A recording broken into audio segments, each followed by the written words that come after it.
Hey, Realm Broken World Entertainment, and as you know, you must know because I did a video on it, Zack Snyder recently came out and told everyone why he feels Batman kills. His version of Batman kills, and why he has to kill.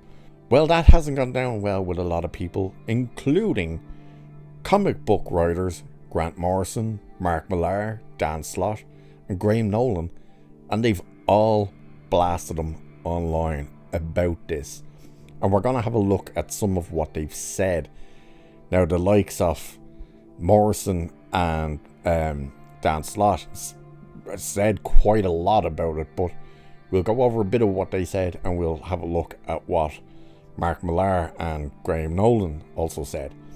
So there's an article that shows all this, so we'll have a look at this. So Zack Snyder has found himself in the hot seat over his recent comments about Batman killing, which sees comic greats such as Grant Morrison, Mark Millar, Slott and Nolan respond.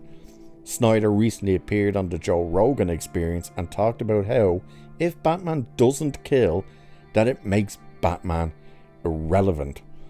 Snyder defended himself by using Frank Millar's The Dark Knight Returns as an example of Batman killing. The comic shows a bad guy holding a gun to a little girl's head, where Snyder says Batman was forced to kill the bad guy to save the girl. However, the comic never shows Batman killing the bad guy, which arguably leaves it up to the interpretation, which is what Millar probably intended.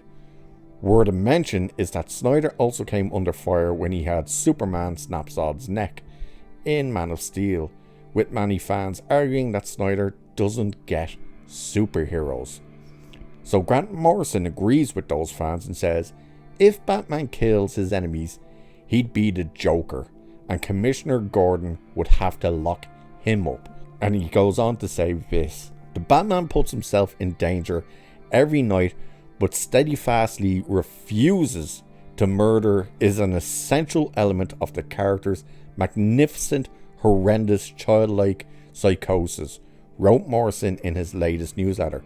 The line Bruce Wayne draws is a clear delineation between himself and his villains, and if Batman were to ever cross it, there would be no difference between them, which is something I said a while ago.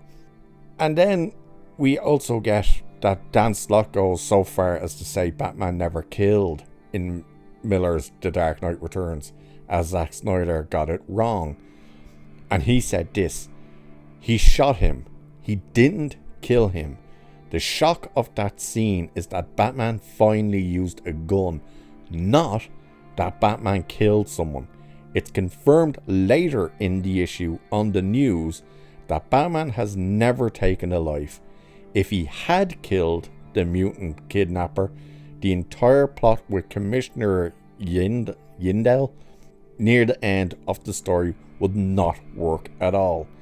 Everyone is entitled to their opinion, interpretation of any story they read. Totally cool. I'm just saying that on a story level, the story falls apart and doesn't make sense if the police believe Batman's killed someone, anyone, before they believe he's killed the Joker. I think he's excellent at recreating the surface visuals and looks of comics, and when stories have surfaces that line up with their subtext, he nails it, like the movie 300. But sometimes his personal take is at odds with the subtext, and you wind up with a movie that looks like the comic book actually goes against the spirit of the comic book. He's fictional and, to some, aspirational. Think of finding a way without using guns and or killing as his superpower. And he goes on to say like how it's nice that Batman doesn't kill and stuff, that it's better for kids to really kind of look up to. And why wouldn't he be? You know, that is one of the things about them. So we get down to Nolan, the co-creator of Batman villain Bane, and comic heavyweight Mark Millar blast Snyder on Twitter. So Millar said, Batman debate. Heroes can kill, superheroes don't. That's the difference between Bond, Captain Kirk, and Superman, Batman, Spider-Man, etc. It's not just the costumes. So he's saying your heroes like James Bond and Captain Kirk and stuff like that, they can kill. They're heroes, but they will kill to stop a threat. Batman, Superman, these superheroes don't, because it's not who they are. Graham Nolan then chimed in and said, one of the most arrogant quotes about Batman I've ever heard. It also explains the stupid death of Pa Kent and Superman having to kill Zod in Man of Steel. Dude doesn't understand the core of the characters. And that's the big argument that is happening. Like, why does he have Batman kill? Why does he have Superman kill? Now, the Superman one made a little bit more sense than Batman, because Superman basically was forced to take away the last remaining Kryptonian that he knew of to save people. Still a dumb idea, but it worked better than Batman just bursting into a warehouse and gunning people down, as well as branding people.